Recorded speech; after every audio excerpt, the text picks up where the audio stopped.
All right, let's go ahead and get started. Hi, everybody. How are you all doing today? It is an exciting day. Do you know what it is? Happy first day of spring. I know, and it may snow next week. So, Tuesday it might snow. It's crazy. It's crazy. Pardon? God, it would be, it would make my whole day is like if the rest of the semester were snowed out. That would be awesome. Okay, we could just stop right here. Today, I normally have office hours from like 1:30 to about 3, but I have to go to physical therapy because my knees are old and broken, and so instead I will have office hours from 3 to 4. Okay, just today, if you need to come see me for anything. Other than that, last time we were talking about parameters, and there seems to be some confusion, and I don't know what the confusion is. I really don't. So I was just going to do a quick review of stuff and then get into what I think the problem might be. Okay, so let's talk about parameters and the names of parameters. So here we have a function. What function is this? Main. And what do we know about main as a function? Well, it can have parameters, but we're not going to learn about them in this class. But we know that when the program runs, what function runs first every single time? Main. And we've seen in this class that we have a couple of ways of getting data into and out of main, right? What was the first thing we talked about for getting data into main? Because just having a function that's main that runs by itself sucks, right? If you're not able to do input, who cares? So, how do we get things into main? We use cin and cout, right, for input and output. And then what else do we have? That's pretty much it. We have ifstream and ofstream, right? So cin and cout is reading from the keyboard, cout is going to the screen, ifstream is reading from a file, ofstream is writing to a file. So this is how we've been getting data into and out of main. Right? Everybody with me? All right, now we want to add some functions. How do we get data into and out of functions that aren't main? Can we use cin and cout? Yes. Can we use ifstream and ofstream? Yes. But when we use these things, cin and cout, does this function end up sharing the data with main? It does not, right? It does not. Data comes in, it can go out, but there's no flow of communication between main and between the function. So what do we need? We need some sort of connection that will allow us to pass data back and forth. Anybody want to tell me what this connection is? Parameters, okay? The way we're passing data from main, and when I say main here, I'm just using it because we're familiar with it, but really it's between any functions. Any functions. Functions can call their functions, which can call functions. We're going to see huge examples of this later on. And what's happening is main is calling a function and giving it parameters. All right?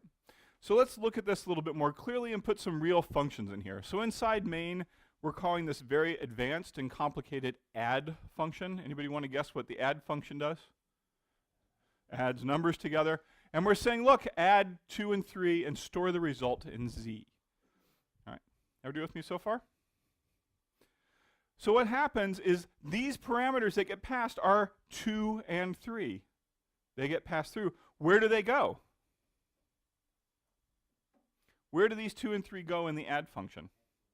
Into x and y. Because of the order, 2 is first, it goes into x, 3 is second, it goes into y. Okay? So what ends up happening inside add is we have this thing, x equals 2 and y equals 3, and these parameters are exactly like variables that exist only in the function and can be used for things. Does this all seem really familiar to you so far? How many of y'all this seems really familiar? How many of y'all are really happy with this? All right. So this is what's going on, okay? Everybody good with this? The parameters get passed. How do we get things back? We have a return, and what the return value is a way of passing data back in, okay? And when we, yes? Yep. Uh-huh. So x and y are defined. We do it in the function declaration, right? We say int add xy, int x, xy, and these create the parameters, and they say when we... Okay, so then there's a question of where we put this in our code, okay? If you're reading the textbook says to put all functions above main. right? Anybody read that in the textbook? That is one way of doing it. My way is better. All right? And I've tried to explain this before, and it gets a little complicated, but my way is better. The better way is to put the function prototype at the top that just says, hey, eventually you're going to see a function that looks like this. Dear compiler, you are going to see a function that looks like this. Don't worry about it. I will tell you what the whole thing is later. That's what the function prototype is.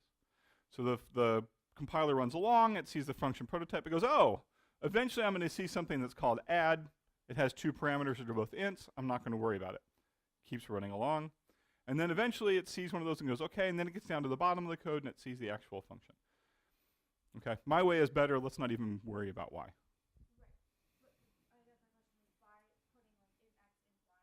Uh-huh. Yep.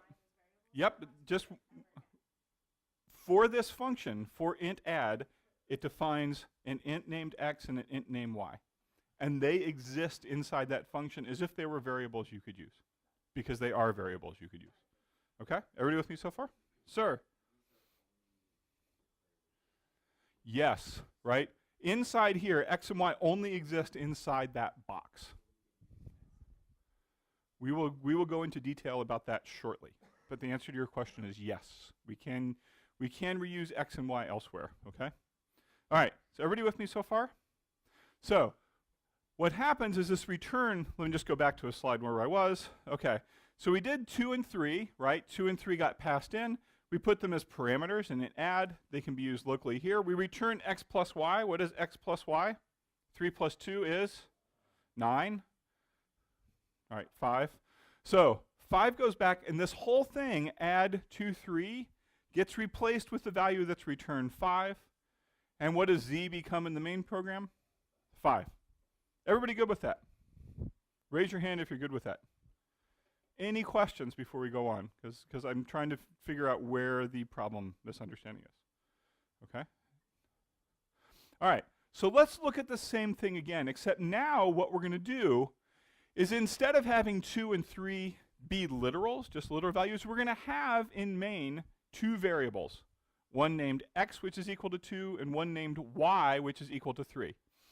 Everybody good with this so far? Right? Yes? So before we had literals, now we just have a couple of variables. They happen to be named x and y. And instead of saying add 2, 3, we say add x, y. Anybody growing concerned yet? Because there's an x and y down here too. I know that you're worried about that. Who's worried about that? The truth of the matter is, as long as the variables are in their own little function, in their own little box, you can reuse the names, and they are completely unrelated. Completely unrelated. Everybody okay with that? It's like you have 2 rooms. Somebody tells you to go to room 1 and talk to John in there. Go to room 2 and talk to John in the other room. Are they the same John? No, they're in different places. They are different Johns. They have the same name, but they are different people. Okay? All right, which reminds me of a dystopian science fiction novel I read a long time ago where people only have one name, and if you meet someone with the other name, you fight them to the death to see who gets to keep that name. So losers have to change their name all the time. Okay, maybe they don't die. Maybe it's until they surrender. Okay, so, but in our thing here, you can have different variables with the same name as long as they are in different places. Okay? So let's look what happens here. So int z equals add x comma y, and what happens? X becomes, and y becomes. So we just replace those with their values in that function call. So what parameters get passed across? 2 and 3, it's just like we saw before. All right? So what happens down here in add? What does x and y become? 2 and 3. We add 2 and 3 together, we get what? 5. Oops, so we return 5, and this whole thing up here becomes 5, just like it did before. Sir? Yes. And just shortly I'm going to get to that. That's exactly what we're going to talk about next. But I just wanted to see, everybody kind of sees what's happening here, right? Now, reference parameters work a little bit differently, and I was up till 1 in the morning making these pictures, so I didn't draw reference parameters, but we'll talk about them, okay? Reference parameters don't send numbers across. they send a magical link so that anything that happens to one thing down in one function happens in the other function as well. But everybody's clear so far what we're talking about, right? The names can be the same in different places. So let's look at this name reuse. And in computer science, we actually have a name for what it means for variables to have different names, same names in different places, and that is called the scope. Every variable, be it a variable we declare somewhere or a parameter, has scope. And scope means where that name, where that variable is legitimate and can be used. All right, so let's get out of here and let's go start looking at some code. So here is a little program for us to work with. And right now it's pretty simple. Anybody want to tell me what this program does? What is the algorithm that this program expresses?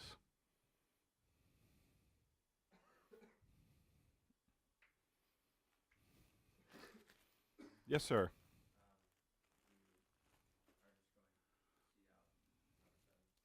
Okay, so the result is going to be we're going to see out 7, but what is the algorithm?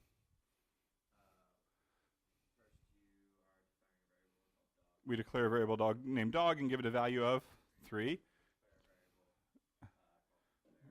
Uh-huh.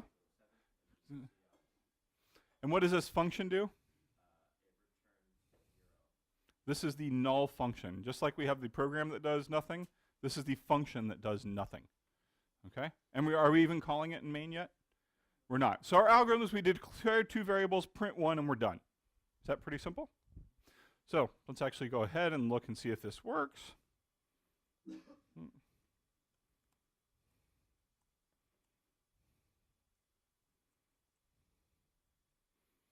All right.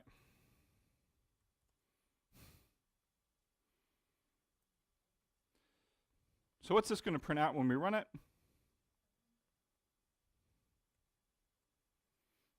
Yay, our algorithm works so far. All right. Now, let's look at some other things. Let's call our function now, okay? What is our program going to do differently now? Nothing. Nothing is the correct answer, because what does this function do? Essentially nothing. So let's compile it and make sure it actually does nothing.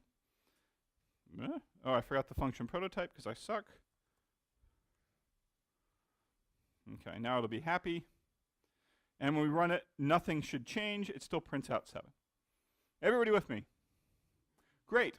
So let's do something else now. Let's create a variable inside our function.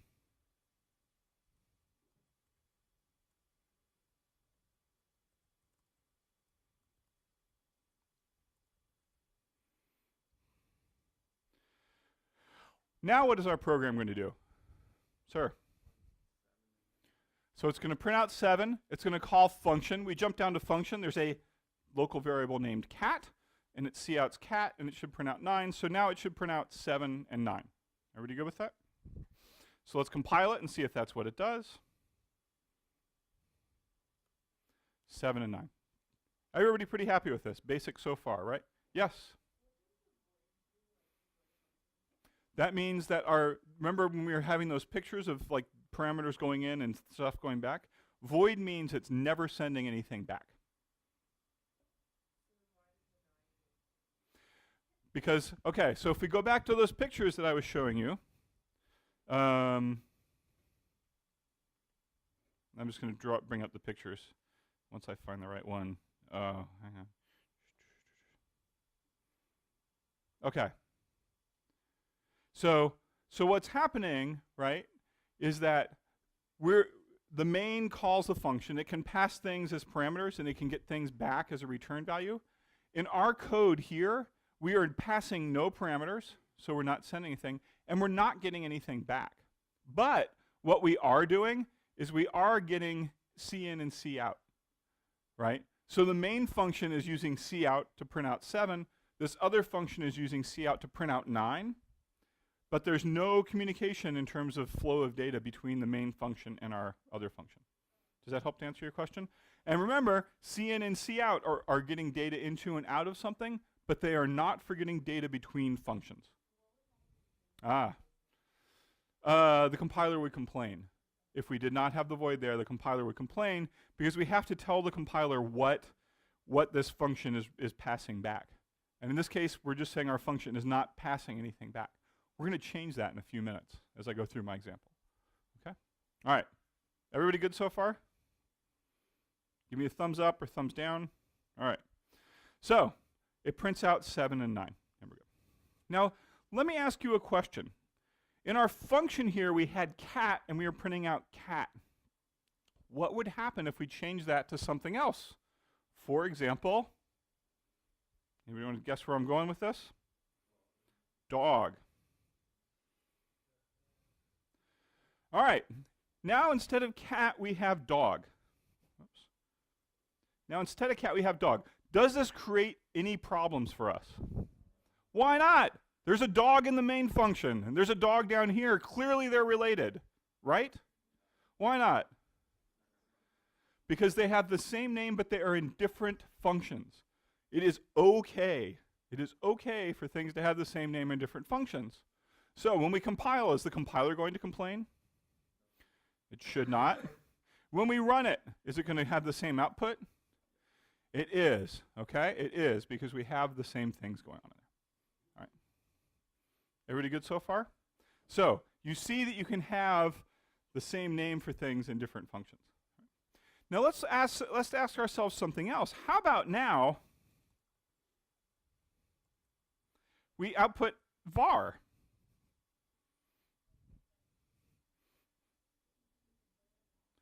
What do you mean var doesn't exist? It's right up there.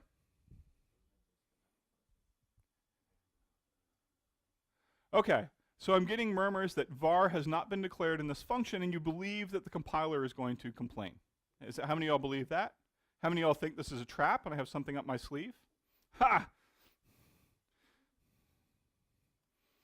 I don't. Okay, the people who thought the compiler would complain are absolutely correct, because var is only declared in main. It does not exist as far as our function name func is concerned. Okay? Everybody go with that? Now I'm going to show you something, and what I'm about to show you is bad. It's not just a little bad, it's super bad. It's incredible bad. It's evil. Okay? You're going to like this. Yes, this is the thing that you lose like 40 points for, okay? Let's go up here and let's say int var equals 12. Now, is this int var inside main? Is it inside func? It exists separately outside the function, and it exists everywhere. This is called a global variable. And a global variable that is declared outside of any function is accessible within any function. So what's going to happen now when I compile this is the compiler's not going to complain. It's going to look in func, it's going to go, oh, var. Well, I don't see any var inside func. There hasn't been one declared locally, but look, there's one up here. We'll just use this one. Okay? So now, what do you think this program is going to print out? It's going to print 7. It'll jump to function. For dog, it will print what? 9, because it has the local dog, not the dog in main. For var, what's it going to print out? 12, because it's a global. Assuming it compiles correctly, and this is not a trap. It compiled correctly, yes? Well, we'll see what happens, right? We'll see what happens. Because now we have a var that's global, but we also have a var that's local that we're printing out. So which var is this one going to print out? It's going to print out 7. If you have a global variable and a local variable or parameter with the same name, the most local scope or the most local variable wins. Okay? You caught my little trap before I had a chance to run it. It's okay. That's a sign of an engaged, forward-thinking class. I like that. So, all right. So we run it, and now when we compile it, now we run it, we see it prints out 7, 9, and 12. So it prints out 7, because it gets var locally. It prints out 9 because there's the dog locally, and then it prints out 12 for var, which is the global variable. Okay. Now, when I say global variable, what word comes to mind for you? Evil. Global variable? Global variable? One more time. Global variables are? They are a tool of the devil. Global variables kill people. And you think I'm joking, but I am actually quite serious. Last semester, I read a report by a company that was looking at the controller software for a particular automotive brand. I think it was Toyota. And they were having this problem with, like, the cars would suddenly accelerate and run away and, like, not stop and crash and kill people. And what they were doing is they had all sorts of settings in their program that were global variables. And within their program, there were other little sub-programs, like functions running simultaneously because they were running parallel. And they were all mucking with these global variables, and they screwed it up. And the global variables for controlling how fast the car went got screwed up, and the car took off, and people died. So what happens when you use global variables? Not always, but you know. But global variables are not good. They are convenient. It is like the dark side of the forest. You're like, God, instead of passing all these parameters, maybe I'll just put one little global variable up at the top. That path lies madness. Okay. Question? Yep.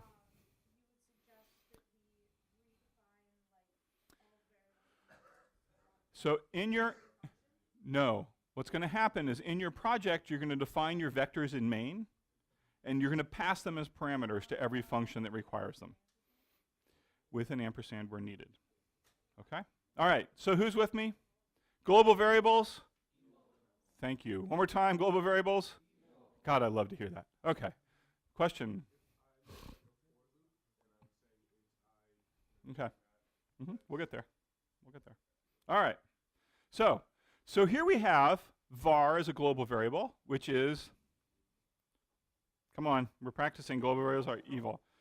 They are really, they're so easy to use. They're so seductive. And you're like, I'm just writing a small program. I'll put a global variable in there. And then like later your program grows and it grows and it grows. And then you're like, oh, I have global variables. How do I get rid of them? Because they become a problem. Okay. I am quite serious about this. Even though I'm joking, I'm quite serious. I'm not sure how to reconcile those two things. Okay. All right, so we have global variables. We have local variables. And local variables are within a function. Now the question is, what happens if we have a loop? Let's add a loop. For int var equals 0, var less than 2,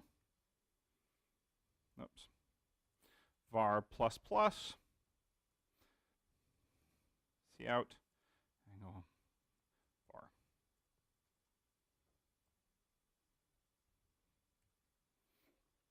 All right. So now inside here we have a global, up inside this program we have a global var, which is,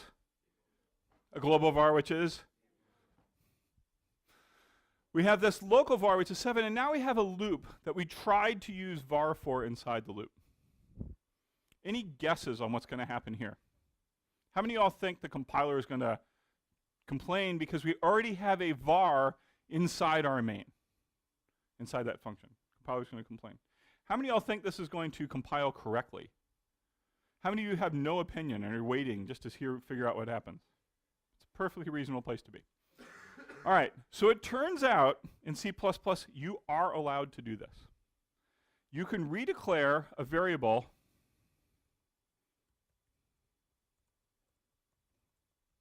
for what's called block scope. That is, when you have a new block of code and you put curly brackets around it, you can reuse that variable. Well, let me just check this because they changed the compiler like a little while ago, and there we go. It compiles happily. So now we have a global var, we have a local var, and we have this var right here inside the for loop that has block scope. All right? So tell me now, who wants to tell me now for peanut M&Ms, as long as you're not near the back of the class. Oh, those are regular M&Ms. Nobody's allergic to peanuts, right? Who wants peanut M&Ms to tell me what this program will print out? Sir? 0, 1. The whole program will print out 0, 1? Uh-huh. 701,912. How many of y'all think that's correct? You could have had peanuts, M&Ms too. Let's check it and see. 701,912. Absolutely correct. And the reason is, if we step through the code, we started int main, dogs 3, var 7, cout var. The most recent local one we know of is 7. Now, for int var equals 0, var less than 2, print out this var. Most local scope wins. So the most recently declared var outside the block is what we use. How many people have I lost yet? Everybody good so far? Does this help? Are we understanding better where we can use different names in the same thing? Yeah? All right, let's take a 1-minute break, stand up, stretch, jump up and down. Come on, this is a huge opportunity for you.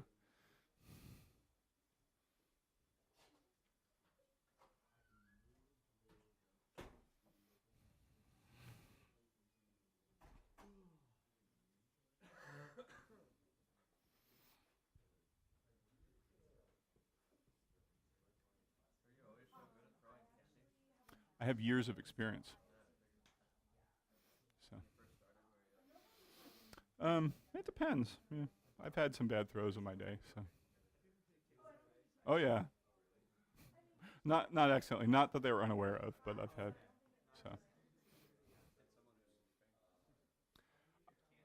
So I've had students who have fallen asleep in class, and actually in this class, there was one student who slept in this class all the time, and then like, when I asked a question, he would wake up and answer it perfectly. It was really bizarre.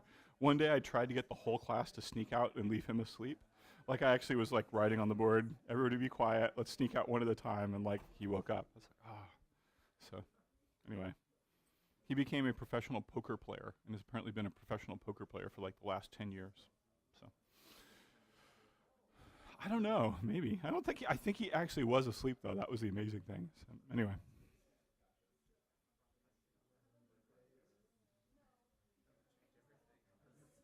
Did I ever tell you about the day someone left donuts in my classroom?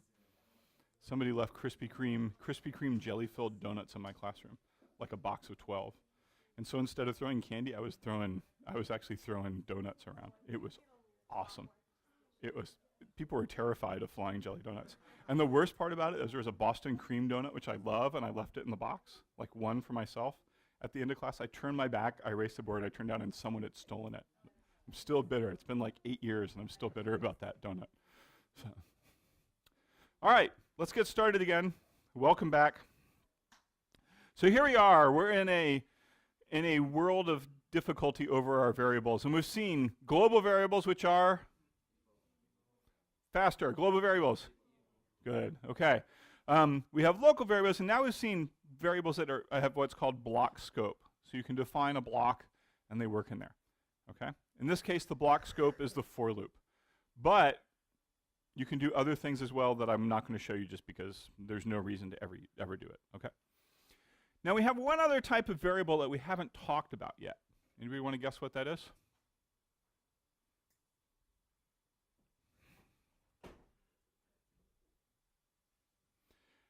So we haven't talked about parameters yet. So let's add a parameter to our function, and in this case, I'm going to name it int var, okay? And in here, we're going to pass something over, and let's pass dog over, okay? So here, before our function took no parameters, now it is taking one parameter, which is an integer. And when we call it, we're saying, hey, call func with dog, okay? So let's step through and see what this code is going to do. We started int main. Well, now we have a global variable, so we have to take a look and we say, hey, there's a global variable up there, and that is, okay? We declare this variable dog as 3. We declare a variable var as 7. We output var, and in this case it is 7, because it's the most local variable. We go into this for loop with a variable named var that's 0 and less than 2. So this loop will do 0 and 1 and put that in var. And when we print out this var, which one do we get? 0 and 1, because it has a block scope. It has block scope. Do you have a question? I should have done that. Let's just do that now. We'll undo this parameter, and we will output dog again after. I'm sorry, we'll output var again after. So before the loop, it was 7. Inside the loop, it was 0 and 1. What's this one going to print out? Why? Because it is outside the scope of the for loop. So if this is correct, we'll see 7, 0, 1, 7, 9, 12. Okay? Compile that and see. 7, 0, 1, 7, 9, 12. Okay?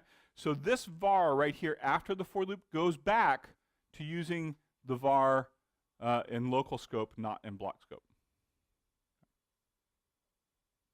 Everybody good so far? All right, so now let's go ahead and add a parameter over here, int var. So here we're saying function now takes dog, and remember we just looked at how parameters are passed, right? So what is dog here?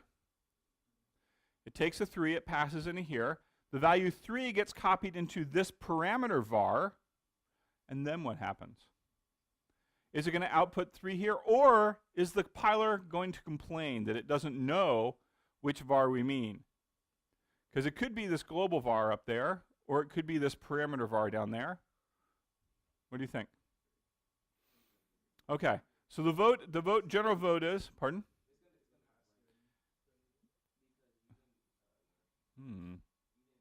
Oh, I forgot to change the function prototype. There we go.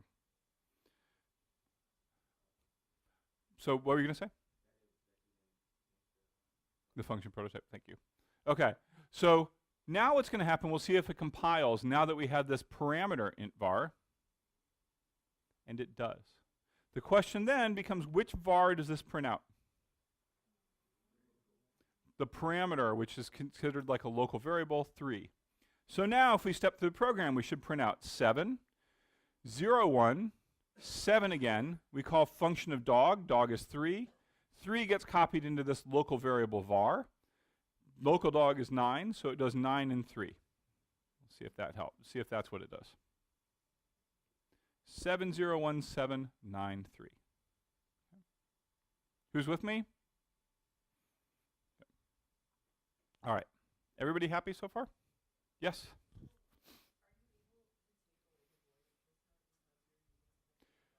So void has nothing to do with what's going in. It has everything to do with what's going back. And we are not sending anything back yet. So let me give you some. So here's the almond joy parameter. And what are you sending me back? Void. There you go. Or you can send that back, in which case, almond joy. So it's one-way communication, not both ways. Got it? All right. Yes? Yes.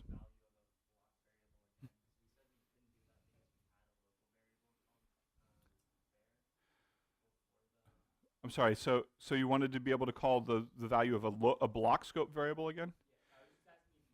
Okay. Once we reach this bracket and go past it, this var from the for loop ceases to exist. It goes away. The compiler just forgets about it, essentially. Yes? Mm-hmm. Well, it's in here.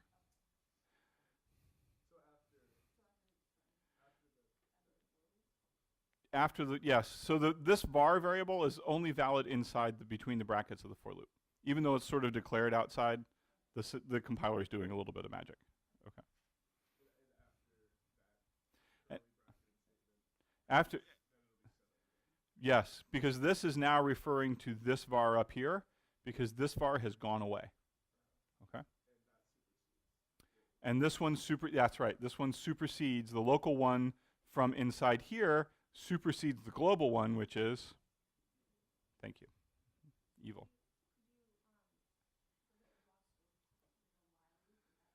Yes, you could have block scope. All right, so I didn't really want to do this because there's no reason to generally do this, but check this out.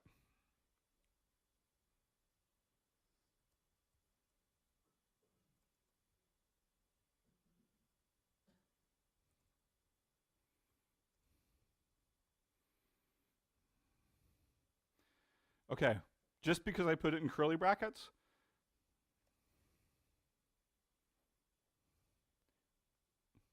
you can see it's right there, right? Sorry, I'll run it again. Just because I put it in curly brackets, we now have like this other thing inside the curly brackets. There's no real reason to do that. It's just kind of the way it works, and so I didn't want to include that too much, but does that make sense? So anything that's declared inside its own set of curly brackets is good within that curly brackets. It overrides the next thing. Yes? Uh-huh. Okay. Yes. So here is how you make global variables not evil, which is actually a good thing I should have mentioned. You put const in front of it. Now it's not evil. Okay. Because the trouble you get into with global variables is when multiple parts of the program are trying to change the global variable. And our programs in this class have been like relatively small. But you can imagine if you have a program that's like 30 or 40,000 lines of code, and you have global variables and something is going wrong in your program and you have to figure out where the problem is, it's really hard. Because there's so many places where that global variable is changed, it's very hard to debug because it's just like randomly popping in and changing that variable. Okay? But consts are okay. You can have const globals and they're fine. Yes?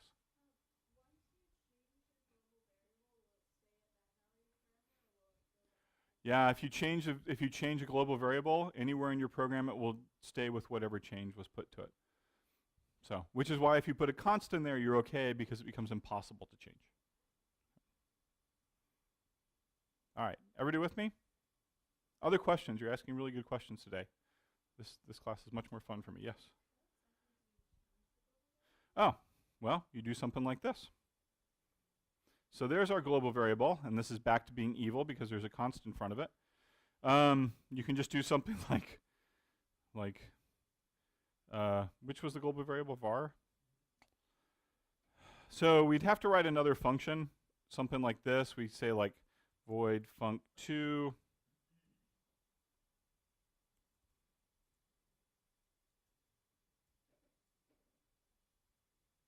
And in this function, is there a local variable named var? Is there a parameter named var? Therefore, we must be talking about a global variable named var. And when we change it down here, it changes it in the global variable, and anything else that looks at it sees that change. Okay? Well, it would be, remember, a computer is just a dumb program that follows instructions. Once it hits that point, once it hits that's the instruction that says change the global var to 31, any other further instructions after that that try and read it will see 31. Yep. It's not passing anything back, but it doesn't need to because it's just writing in that little box in memory, the one that's global. And this is why it's evil, right? Because when you look at that function, it's really hard to tell what's being changed. The reason we use parameters and return statements is it makes it very explicit what's going in and what's coming out. And if you start just having global variables in random places, it gets really hard to debug. Okay? Global variables are tempting because they are easy, but they are very evil. Okay. All right, so I'm just going to put the function prototype over here for func2. Now we should be able to compile again. All right. All right, let's see where we are. So we have var dog. Okay. So now we can see that like when we put dog in here, the value gets put over into var and stuff happens to it and it prints out. Sir?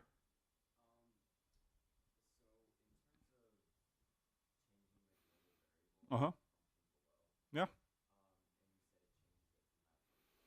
Yeah.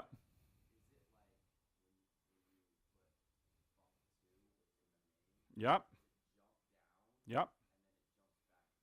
Yep. So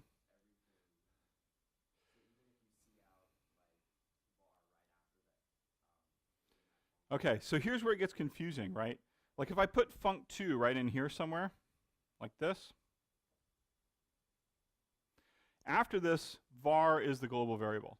The problem is that we can't just see out var here, and why not? Because it takes the local one, right? But if you really wanted to do it, we could write another function that just printed out the global variable.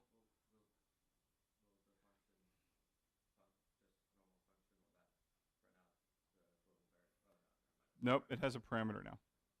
Now, it's starting to get confusing, isn't it? That's why I've been trying to build it up step by step. But here's your rule. Most local scope wins. Most local scope wins. So when you look here and you see var, which var is it? Is there a variable declared var above it? Is there a variable named var declared as a parameter? So which var is this one? The global. And so just like if you change a variable named x somewhere, it gets changed. If you're changing the global variable, it gets changed everywhere if you're accessing it again.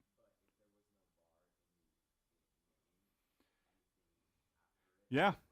If we commented this out, this var would be referring to the global variable. This one would be declared referring to the most local one, which is in block scope, and this one would be the global variable again, because we got rid of the most local scope one.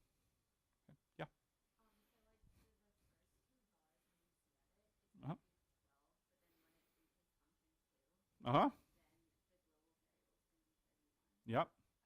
But we're not actually printing out this variable anywhere, because we have overridden, right? This var right here, the most local one is that one. This var right here, the most local one is the block scope. This var right here is again this local one. If we commented this one out, let's comment it out and see. Here, I'll just delete the line, okay? And we'll compile it and we'll see what happens. And here, we'll put func2 before that cout. How's that? Does that look better? Everybody happy with this? So let's just stop, because I'm changing the code quickly, and let's look at our algorithm and see what happens. We start at int main. We start before int main, and we see have an evil global variable here. Its name is 12. Its name is var. It has a value of 12. We declare a local variable with the value of 3. We cout var. Which var is that?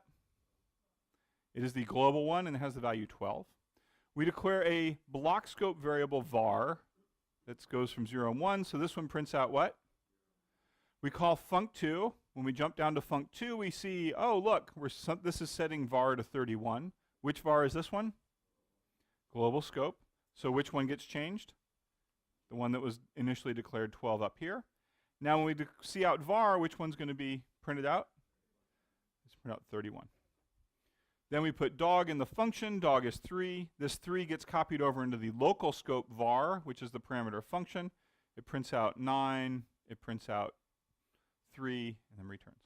So should we run that and see if that's what happens? So here's our global var, which is 12. Our block scope var, which is 0 and 1. Our global var, again, which has now become 31. And then 9 and 3 for the things in func. Yes? There's no shame in asking questions. Well, the 31 has become a global because in my code, I took out the local variable var. It's gone. And now when the compiler goes, hey, var, which one am I talking about? Oh, this one up here. Now, if I put this back, what was it before? 9? 7? Now, if I put this back, what we're going to see is that if I compile it and I run it again, now it's back to 7. So this one used to be the global and it's the local. This one used to be the this is the global, this is the local.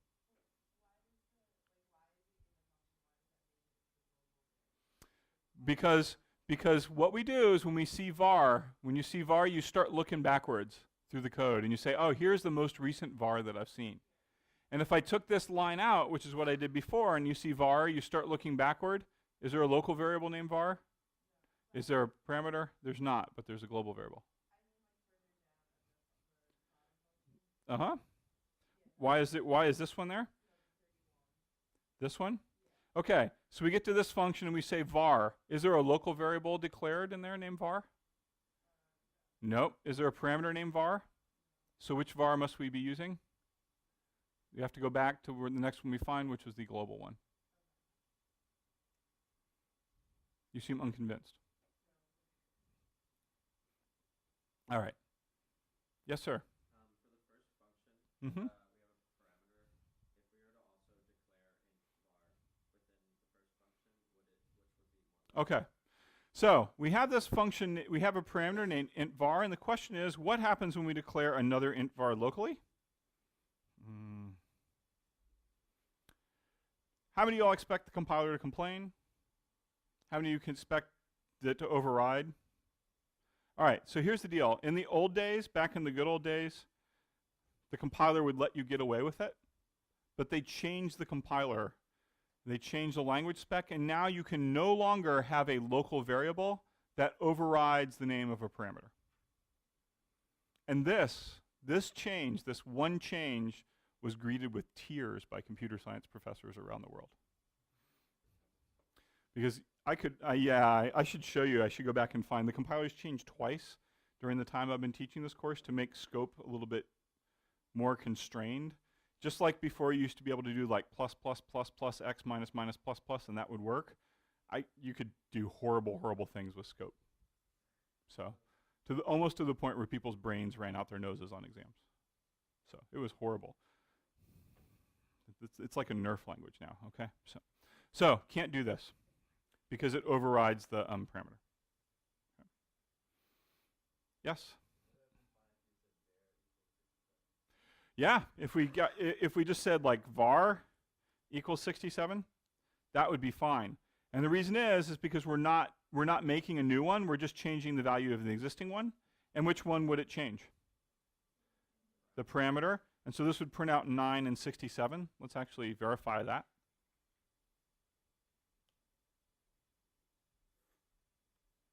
There we go, 67. Okay. All right. So here's your rule. Most local scope wins.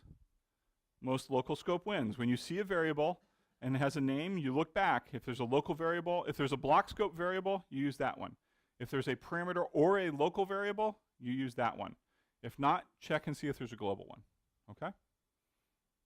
Block scope, local or parameter scope, global scope. All right? Who's with me? Who's against me? Any questions? So one other thing you need to look at, okay? Actually, a couple of things, but. All right.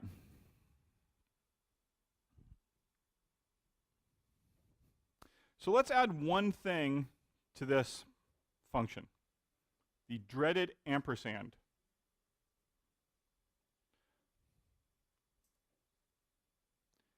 What did I just do here? I made it a reference parameter. And that means what?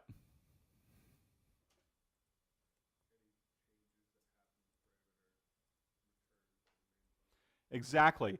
Any changes that are made to whatever is given as var right here, is given as a parameter, also happen wherever it was called from. Okay? So here we go. We have dog. We have a bunch of other stuff. We have dog is 3. Down here we call func with dog. And so that means that dog, this variable, is magically linked to whatever var is, whatever parameter is down here. Var. Var and dog are now indelibly linked together. So what happens here when we set var to 67? What happens? Dog up here also changes to 67. So what will happen is we will print var out down here. It'll be 67. We'll come back, and now when we print dog, what will dog be? 67. All right. Let's actually try that and see if it works, and then we'll step through the program and see what happens, okay? We compile it, it works, we run it, and now we see we get 67 twice. Everybody with me on this? How many of you are with me? Let's step through the code and look really fast and see what happens. Where do we start? Start at int main. We declare a variable named dog that has a value of 3. We declare a variable named var, and what value? We don't declare it, but we use it. What var is this? The global one, so this is going to be 12. So now we step through this loop with a block scope variable named var that's 0 and 1, so we print out 0 and 1. Now we call func2. Func2 changes this value of var down here. What does it change? Which var is this? The global one. And so we print out var, and this should be 31. Now, we call func dog. Dog before was 3. It gets passed in as a reference parameter, and immediately this reference parameter gets changed to 67. So what happens to dog in the main program? You all good with this? Sure? All right, so now when we come back, it should print out. All right, so this gets changed back here, but we go on and we say int dog equals 9. So this dog right here is the local dog. Prints out 9. This var right here is the parameter, so it printed 67. And then we come back, we print out what dog was, and it is also 67. Everybody good with this? So I will compile it. We will run it. And now we see 67 twice. The first time we see 67, it's printing out right here for var. And the second time we see it, it's printing right here for dog. Okay. Everybody good with that? How many of y'all are good with that? Now let me do the thing that seems to have blown everybody's mind and see if things are better now. Because I hope they are better. What happens is instead of dog over here, we put var in.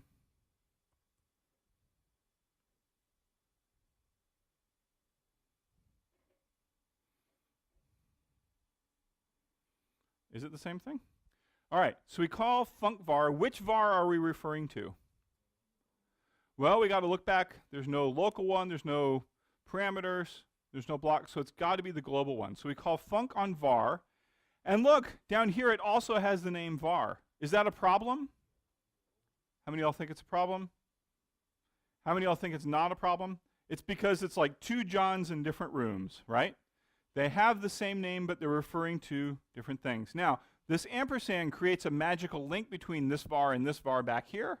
And this var is actually the evil global variable. So when we change it right here, it also reflects back up here. And this one happens to be the global variable. So the global variable is getting changed to 67. Okay. Who's with me? Does this help? Right? Because last class we seemed kind of confused about parameters and names, and I'm hoping that this helps. Yes?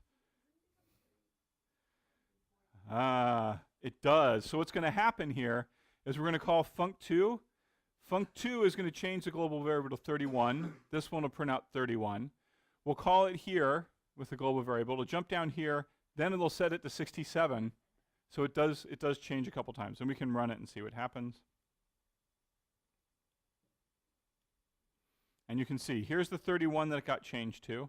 Here's the 67 that it got changed to, and there's the 67 when it got back. Okay? Yes?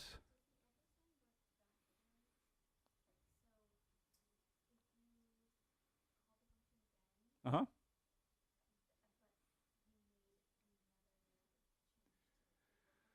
Yep. Okay. So I'm not quite sure of your question, but let me answer it a different way. What happens if inside this function we call another function that also has a reference parameter? So you can call functions within functions, and if they're all reference parameters, it will link back all the way back to the original, step by step by step. Okay.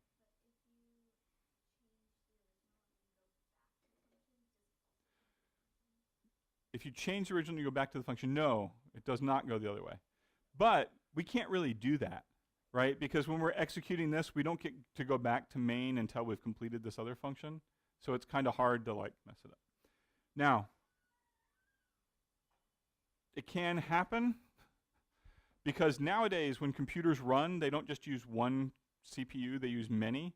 And we're not talking about it in this class, but there's a way to do your code in parallel so that different portions of your code will actually all be running next to each other side by side. And then weird things happen if you have a global variable, because this one might be changing it over here and that one, and it gets impossible to debug, which is why global variables are evil. Yes? Great. Thank you for telling me that you're confused instead of just sitting there. But tell me why you're confused.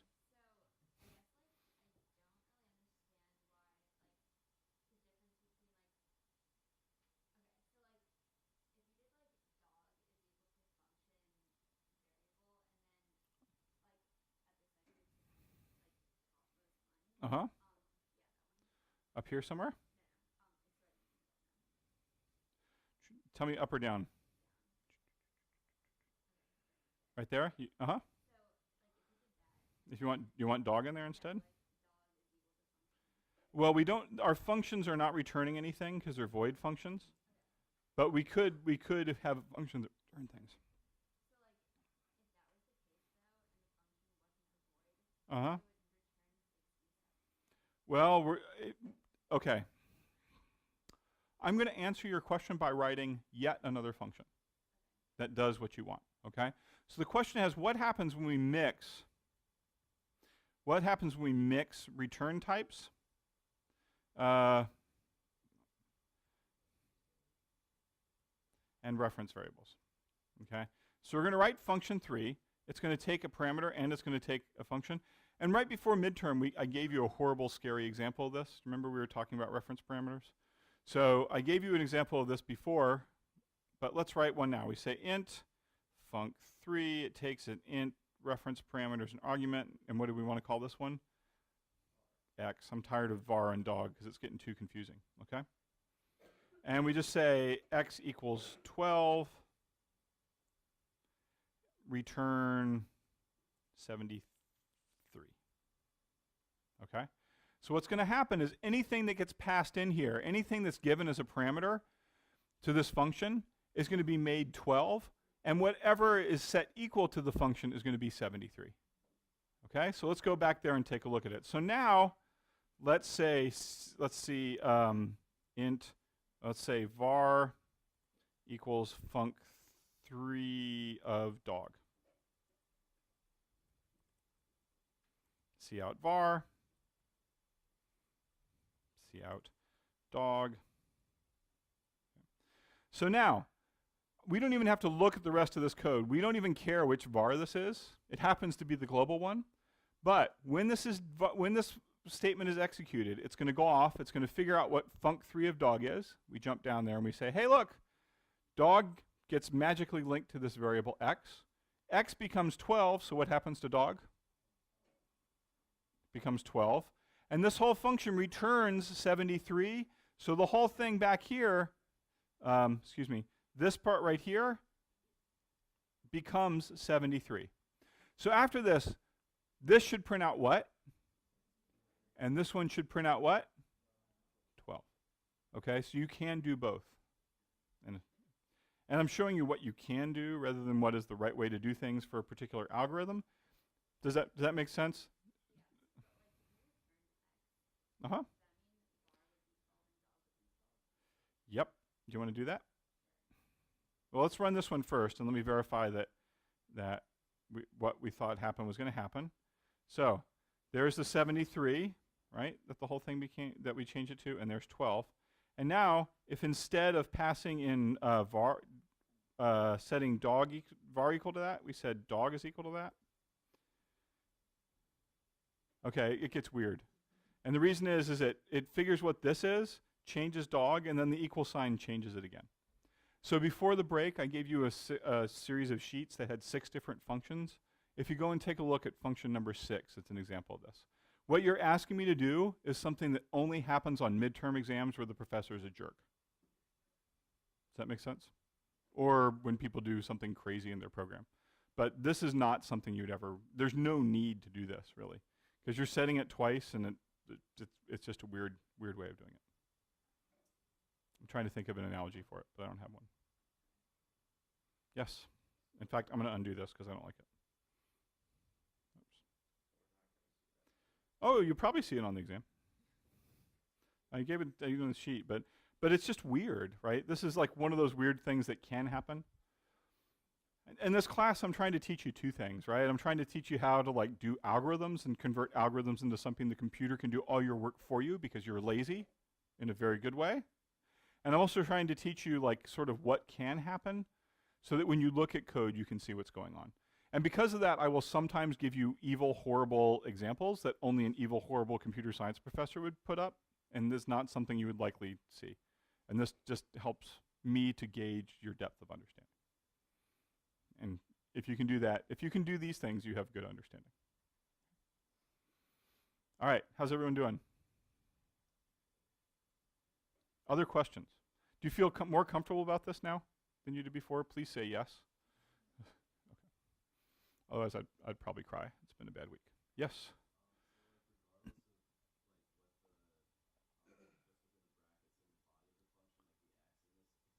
Uh-huh.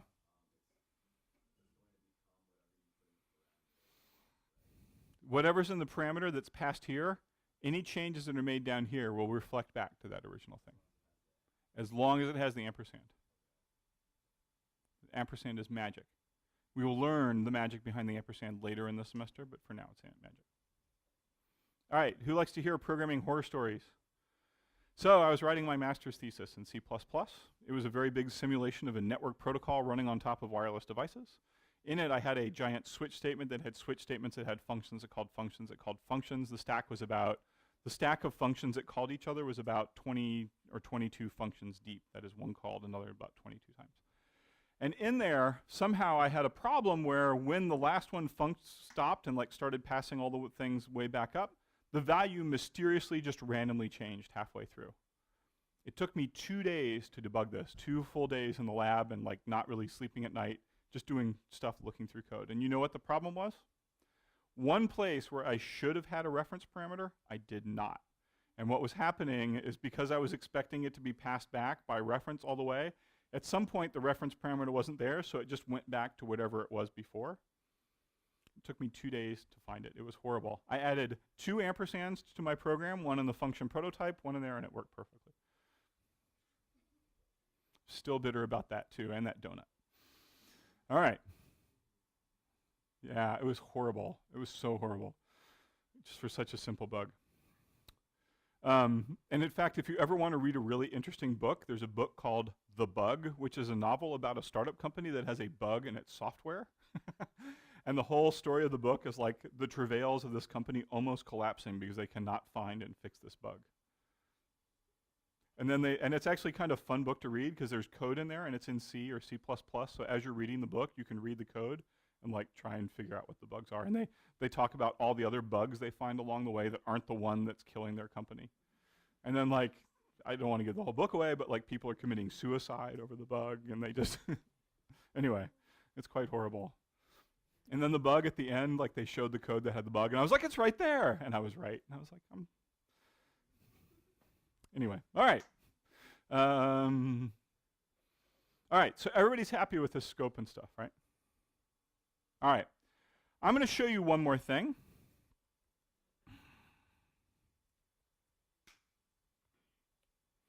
And it's a little bit strange to think about.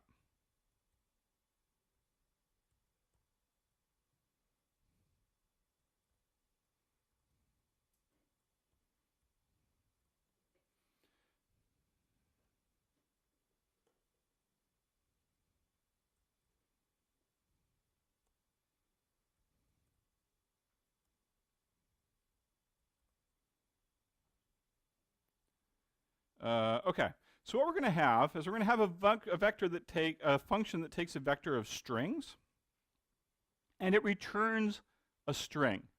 Okay, and what this function, let's not even call it function, let's call it search, because that's a really good thing. What we're actually going to be doing, and what we're going to write is a function that searches through a vector of strings, and it returns. It returns something. Let's give it another string. Here we go. I didn't know if we'd get here, so I'm winging this a little bit. Okay, so we have this function, and its name is string search, and it takes as an argument a vector of string, which can be passed as a parameter, just like anything can be. And we'll call this vec for vector. And it takes a string, which we'll call target, which is what we're looking for. And the idea of this is that we are going to search through the vector named vec to see if the target is there, and if it is, we're going to return, let's not do it that way. How about this? I'm making this more complicated than it needs to be. And I like easier. How many of you all like easier? All right, me too. We're going to call this, instead of search, we're going to call it search for goats. And what we're going to do is we're going to look for that vector to see if there are any goats in it. Okay? How's this? Is this better? All right, so somebody tell me how to search through a vector to tell if any of the strings in there are a goat. And I have your choice of candy here: Twix, Kit Kat, Milky Way, M&M's, Almond Joy. Who wants to? Oh, yes. We're going to do a for loop.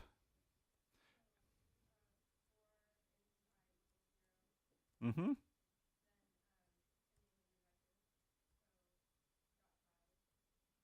Mm-hmm. Yep.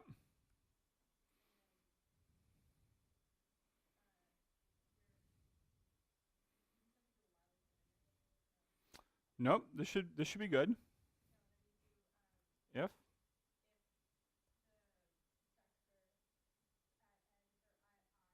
So we can either use square brackets or dot at. Which one do you want to use? All right.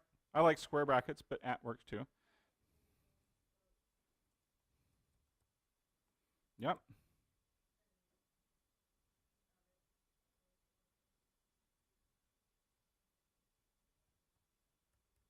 All right. So we're searching for goats, and if we find it, we return goat.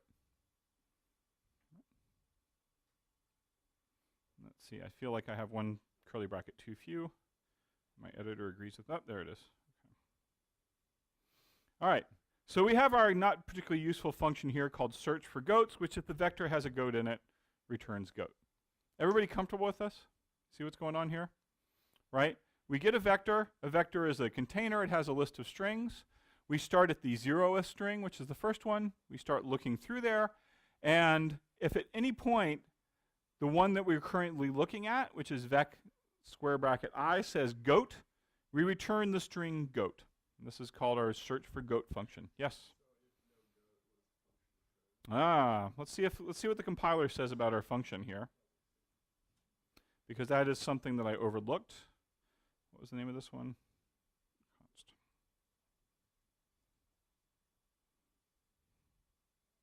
All right, so it would be helpful if I had vector in there, wouldn't it?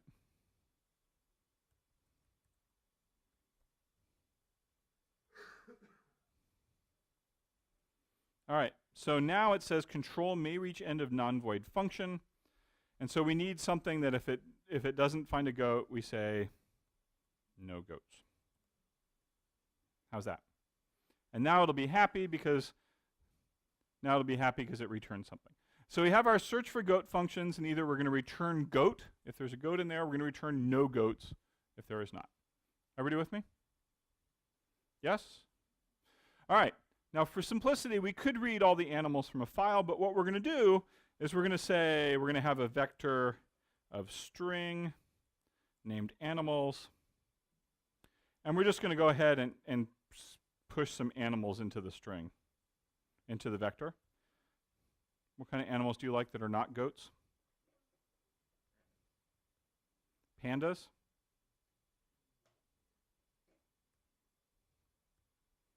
Nobody else has any favorite animals? Dogs. I like dogs too.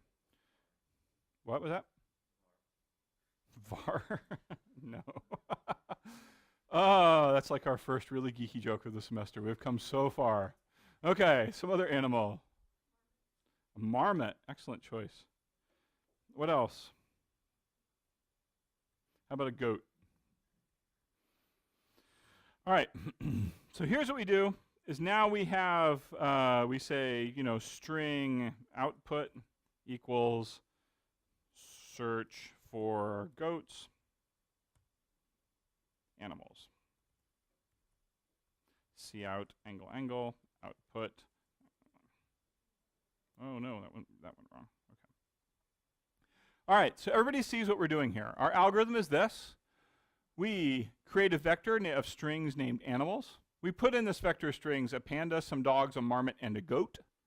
And then we call this function search for goat with animals. And this animals vector here is that stuff. It gets copied down here into vec. And remember, just because it's a vector doesn't mean it's not exactly the same as ints, right? Before, in the beginning of class, we had x and y that were 2 and 3. Now we have this thing vector, which contains as a copy of everything that's in animals. We start with our standard for loop that looks through vectors, and if at any point we see something that's a goat, we return goat, otherwise we say no goats. So this thing right here is either going to be goat or no goats, and it's going to output that, and then we return 0, and we're done with main. All right, so what is this going to print when we run it? And if we change this to goat babies, now what's it going to print out? No goats, because it's not very smart to realize that goat babies are not goats, okay? Now, here's my question for you. What's happening when we transfer this parameter, animals, from here down to vec, is that it's making a copy of that vector, okay? How much, let me phrase this. So it's making a copy of vector. So there's one copy of the vector that's named animals, and there's one copy of the vector that's named vec. There are two copies of the vector.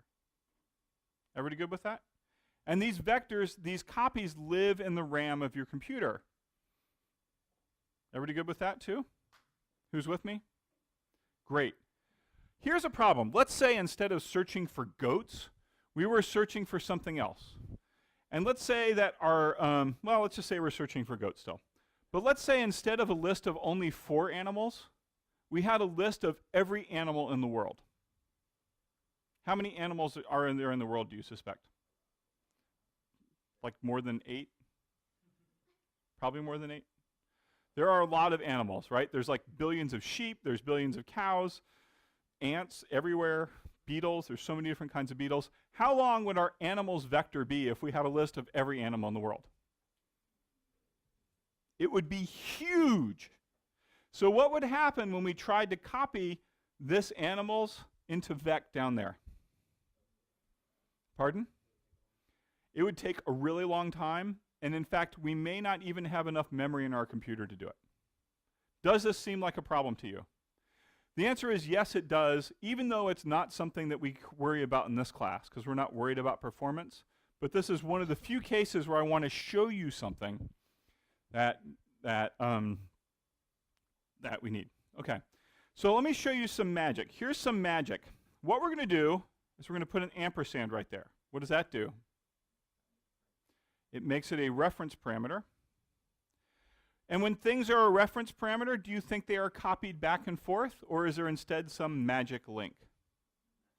There is a magic link.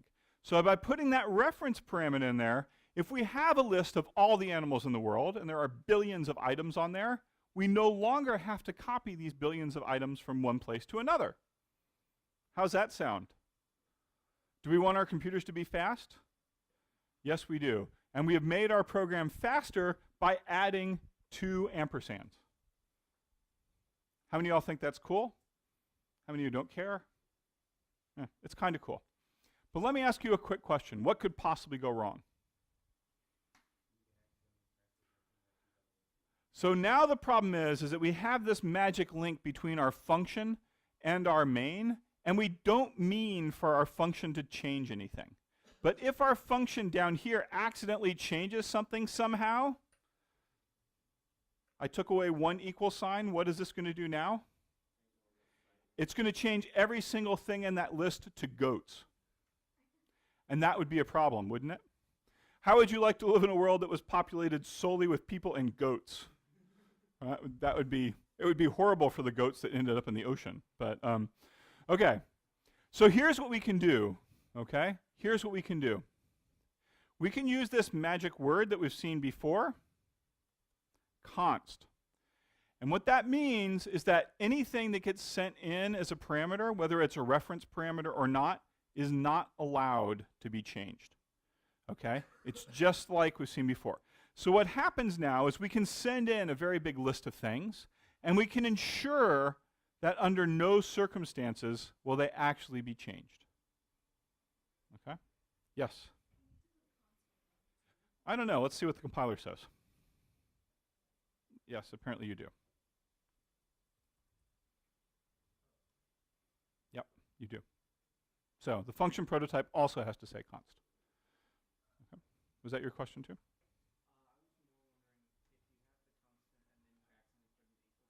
Okay, so let's see what happens. So we have a constant now, and let's say I accidentally take out my equals equals and I put in equals. Let's see what happens when we compile it. The compiler says, whoa, bud, wait a minute. Wait a minute. You can't use an equal there because it's a constant. Okay? So reference parameters we use for returning things, for passing data back, but we can also use it to make our program faster by avoiding large copies.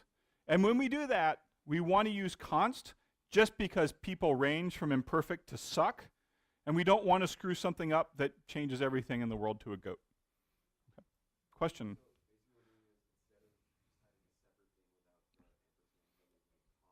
Uh-huh. Yes.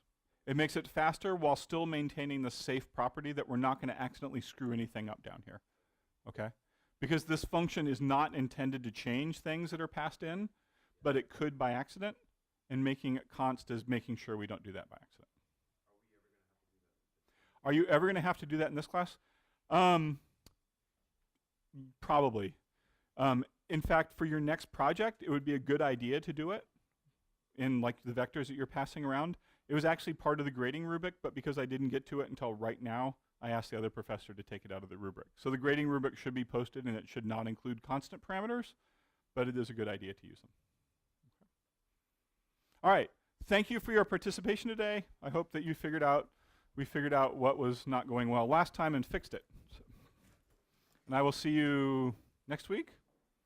Remember, my office hours are late today. I think I said that, right?